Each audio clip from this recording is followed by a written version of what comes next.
Сәлеметсіздер ме, құрметті әріптестер?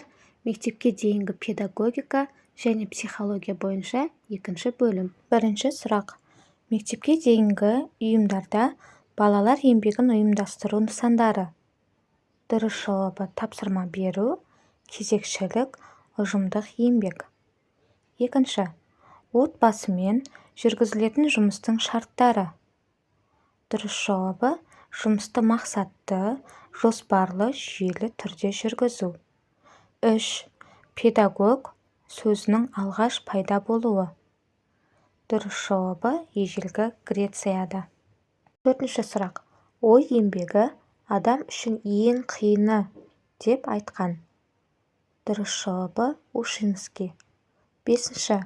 Педагогтың оқу материалын балаларға түсінікті түрде жеткізуге мүмкіндік беретін аса маңызды сөздік әдіс. Дұрыс жауабы педагогтың шеберлігі. 6-шы. Монтессори сенсорлық тәрбие жүйесіне бала дамуының ерекшелігі ретінде. Дұрыс жауабы бұлшық еттің дамуы мен көру, есту, сезгіштік жатқызады. 7-ші. Имитациялық қозғалыс ойындары деп ойынды екіге бөліп қарастырған. Дұрыс жауабы Лескафт. 8. Ойын функциялары. Тәрбиелеуші, дамытушы, оқытушы, ұйымдастырушы, түзету коррекциялық, реабилитациялық, өзіндік дамытушылық. 9. Жұмсақ ойыншықтарды пайдаланғаннан кейін күннің соңында ойыншықтан 25 см қашықтықта бактерицидті шамдармен дезинфекциялайды. Дұрыс жауабы 30 минут. 10-шы сұрақ. Кіші жас тобында құрылыс ойындарының ұйымдастыру ерекшеліктері. Дұрыс жауабы ойыншықтарды қатарластырады, орналастырады. 11. Қиялдың ең жоғарғы түрі. Дұрыс жауабы арман, қиял. 12. Мектепке дейінгі орта жаста қалыптаса бастайтын ойлаудың түрі. Дұрыс жауабы көрнекі бейнелі ойлау. 13.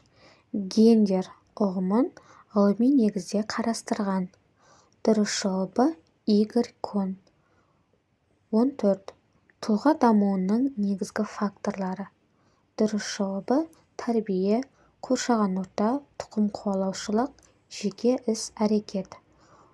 15. Адамдағы ерекше бір пайдалы қасиет. Бұл бойынша көпшілік көрмеген нәрсені, сапаны, ерекшеліктерді бақылап, оларды ажыратып отырады. Дұрыс жауабы бақылампаздық. 16. Ес түрлері. Дұрыс жауабы қимыл қозғалыс есі, эмоциялық ес, сөздік мағыналық ес, қысқа мерзімді ес, оперативтік ес, ерікті және еріксіз ес. 17.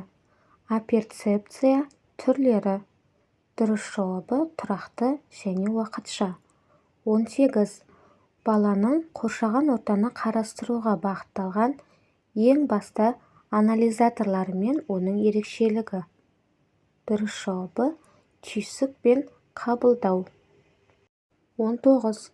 Мектеп жасына дейінгі бала сезімдерінің ерекшеліктері. Дұрыс жауабы қызу, шаттық, жылаумен алмасады. 20. Мектеп жасына дейінгі балалардың мінез құлқына ең көп ықпал ететін мотив. Дұрыс жауабы балалардың үлкендер дүниесіне қызығуы, үлкендерше іс-әрекет жасауға тырысуы. 21.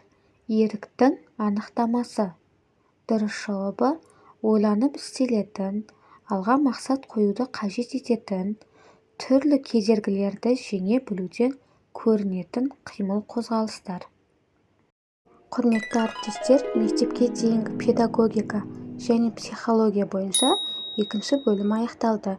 Егер де менің видеосабағым сіздерге пайдалы болатын болса, арнаға тіркеліп, лайк басып, комментарий жазуды ұмытпаңыз.